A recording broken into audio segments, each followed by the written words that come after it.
Around the turn of the 20th century, two men claimed to be prophets. In the East, Mirza Ghulam Ahmad of Qadian والسلام, claimed to be the Messiah, whom both the Muslims and the Christians awaited. He set out to prove the truth of his claims, and with it, he explained the superiority of Islam. إني صدوق مصلح متردم سم معاداتي وسلمي أسلم إني أنا البستان بستان الهدى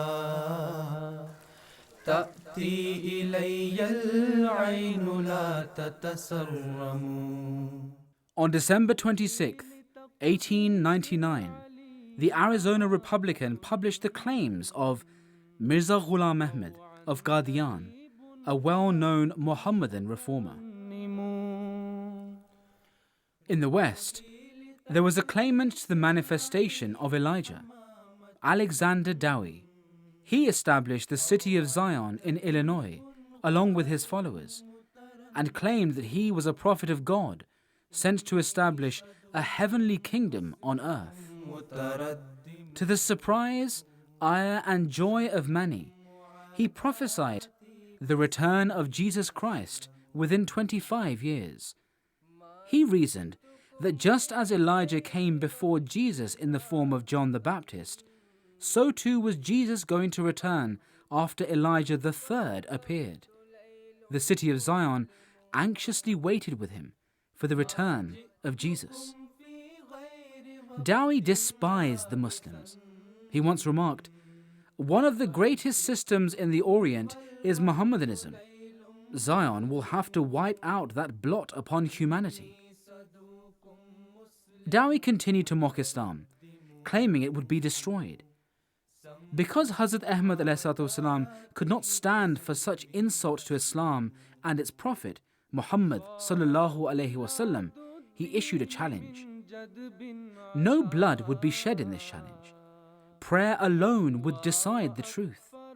Whether it was John Alexander Dowie or Hazrat Mirza Ghulam Ahmad ﷺ who survived, the matter was up to God. The gist of my mubahala was that Islam is the true faith and the Christian doctrine is false. And I am the same Messiah from God who was to come in the latter days and was promised in the scriptures of the prophets. I also wrote that Dr. Dowie was false in his claim of prophethood as well as in his doctrine of Trinity, and that if he accepted the mubahala, he would die within my lifetime in great pain and misery. Even if he did not accept the challenge, he would still not be able to escape divine punishment. The newspapers waited for a response, but silence followed for many months. What was the third manifestation of Elijah so afraid of? Perhaps the confidence of the message startled him. Articles enthusiastically following the affair continued to end with, "Dowie has not accepted the challenge." Many headlines admired the bravery of Hazrat Ahmad ﷺ. This was a challenge made with pure conviction.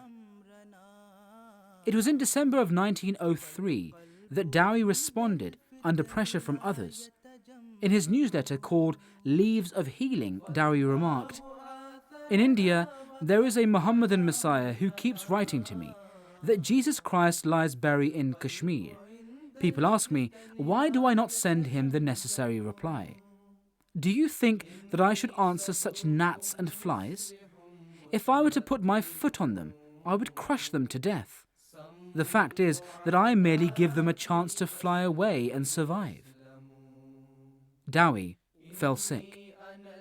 As an article quoted above recorded, the promised Messiah prophesied a death which could not be blamed on human intervention. The newspapers opined that the death should be the result of something like a stroke or a snakebite. Thereafter, Dowie was afflicted with a sudden stroke and became seriously ill. He left for treatment, and his congregation learned in his absence that Zion was in financial ruin. The New York Tribune explained their reaction to this harrowing revelation. The headline read, "Zion ousts Dowie." This was followed by him being exposed and rebuked by his own wife and his community. Dowie died with a handful of followers surrounding him. He refused to see his wife and son and was mourned by only a few followers in Zion. On March the 7th, 1907, the prayer jewel that had held the attention of both hemispheres ended. At one time, Dowie was a man of wealth, health, family, fame, and a future. On that day, he died without any of these. Today, over 100 years later, this very city of Zion, once home to Dowie, is now home to a mosque of Mirza Ghulam Ahmad, alayhi salatu wassalam, founded by his successor, Hazrat Mirza Masroor Ahmad, ayyadahullah ta'ala bi nasrihil aziz, who also received the key to the city upon his arrival. This mosque is called the Fateh Azim Mosque, meaning the Great Victory.